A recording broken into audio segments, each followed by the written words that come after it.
The laughter in our home used to have a melody. It was a sound David, built my world around. My wife, Sarah, with her sunbeam smile, and our two children, Liam with his thoughtful eyes and Chloe with her infectious giggle, were my universe. We lived in a beautiful, sprawling house not just made of brick and mortar, but of shared dreams, dreams I thought we were both still building. The first fissure appeared not in anger, but in joy. It was during a chaotic, wonderful pillow fight in the living room. I was playfully losing, as fathers do, when Sarah collapsed on the sofa, breathless with laughter, and said, "Oh, David, you're so gentle. You fight like a beloved teddy bear." She meant it as affection, but the word gentle felt like a synonym for soft. Another time, at a company gala, after a few glasses of champagne, she gazed across the room at my billionaire client and murmured, almost to herself, "That's what real power looks like. A woman who commands a room, not just a desk." The seed was planted. A dark, gnawing curiosity took root. Was the foundation of our happiness solid rock, or just a beautifully painted veneer over sand? I needed to know. I devised a test, a crucible of fire for our marriage. I came home one Tuesday evening. My shoulders slumped not in acting, but in the genuine weight of what I was about to do. I let the facade crumble in front of her. My voice broke as I told her a lie I had rehearsed 100 times, a catastrophic investment, a betrayed partnership, everything. The business, our savings, the house was gone. The bank was foreclosing. The initial shock in her eyes was genuine, followed by a wave of supportive embraces. "We'll get through this, David. We have each other." But I was watching, like a scientist observing a volatile experiment, and within a week, the supportive words began to ring hollow. The warmth in her eyes started to cool, replaced by a subtle, calculating distance. The crack had appeared, and I was about to pour poison into it.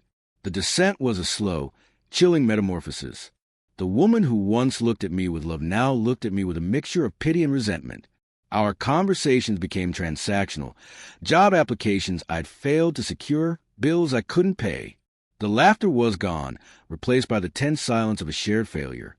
This was when I introduced Mark Ryland. Using a sophisticated AI program, I crafted a digital phantom. His profile picture was a carefully generated face, handsome and authoritative, yet subtly familiar, a distorted reflection of my own features. Using voice cloning software, I could speak to her in a slightly deeper, more confident tone. The first message was a masterstroke of manipulation. "Facebook suggested we connect.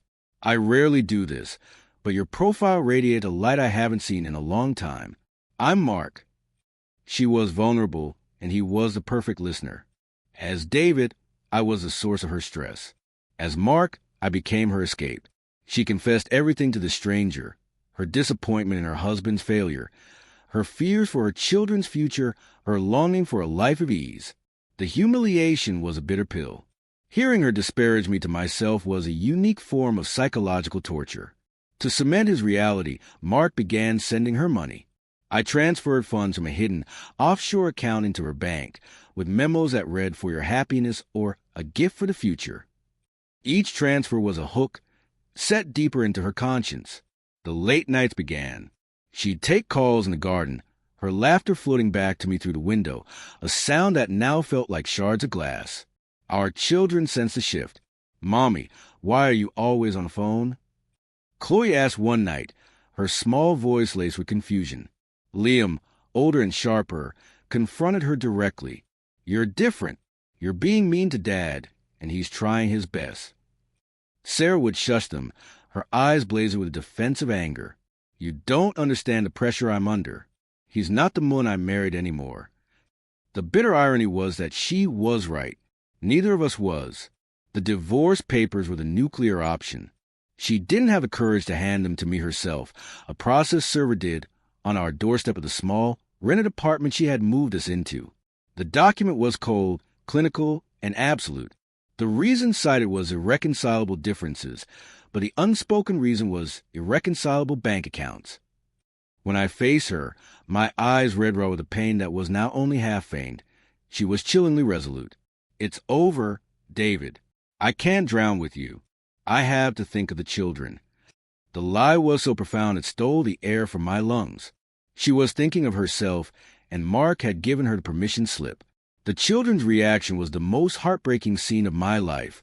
Chloe wept uncontrollably, clutching my leg, not understanding why her family was being torn apart. Liam stared at his mother with a look of pure, undiluted betrayal. "You're leaving us," he whispered, his voice cracking. For a fleeting moment, I saw a flicker of doubt in Sarah's eyes, but it was extinguished by her newfound determination. "Mark has offered us a fresh start. A real life. You'll see." As Mark, I fanned these flames. "Sell everything that ties you to that old life." I typed, my heart a block of ice. "Come to my city. Start anew with me. I'll take care of everything." And she did.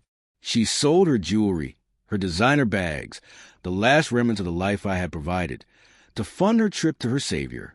The day she left, she packed her bags with the efficiency of a soldier deserting her post. She gave the children stiff, awkward hugs and didn't even look back at me. She was heading to the airport, to a new life, to a moon who was my creation. The trap was set, and she had walked into it with a smile. The restaurant, Opal, was a place we had once walked past, and she had wistfully said, "I wonder what it's like to eat in there." As Mark, I had made her dream come true. I sat at the best table, overlooking the city lights, dressed in a Tom Ford suit that cost more than our first car. My heart was not pounding with nervousness, but with a cold, terrifying calm. I saw her before she saw me. She entered, a vision of hope in a new red dress, her eyes scanning the room for her prince. She approached my table, her hand, trembling with anticipation, touching my shoulder. "Mark." Her voice was a symphony of hope. I turned. The transformation on her face was a more devastating payoff than I had ever imagined. The smile melted into confusion, then shock, then a dawning, gut-wrenching horror that seemed to physically shrink her. "David, what are you doing here? Where is Mark?" I said nothing. I simply placed a black folder on the table between us. Like a prosecutor delivering a damning verdict, I walked her through it. The bank transfer receipts from Mark Holdings to her account. The printed, highlighted transcripts of our Facebook conversations, where she had detailed all my failings. Then, the final piece of evidence. I played a video on my phone. It was a recording from my webcam, showing me in my office, using the AI software. On the screen, her Facebook profile was visible. I spoke into the microphone, and the software translated my voice in real time into Mark's voice, saying the very words she had fallen in love with. The sound that escaped her was not a sob, but a guttural moan of utter devastation. "It was all me," I said, my voice eerily quiet. "The bankruptcy was a test. The moon you left your family for was a ghost. You sold your children's stability for a lie I crafted. The aftermath was a silence more deafening than any explosion." Sarah did not beg or scream. She simply broke.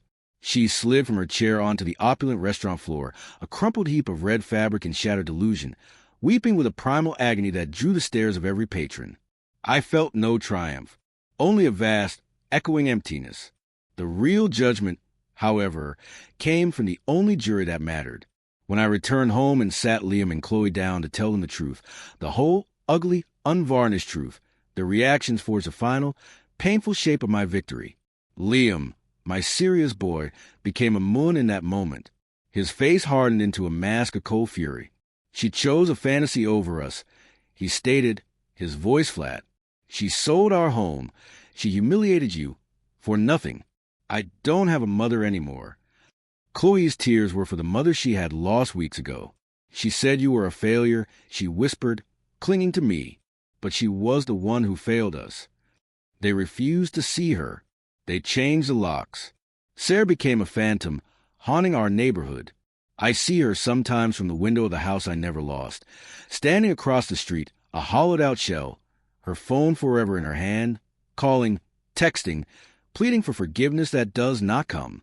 She is roaming the streets of the life she threw away. I have my answers. I have my revenge.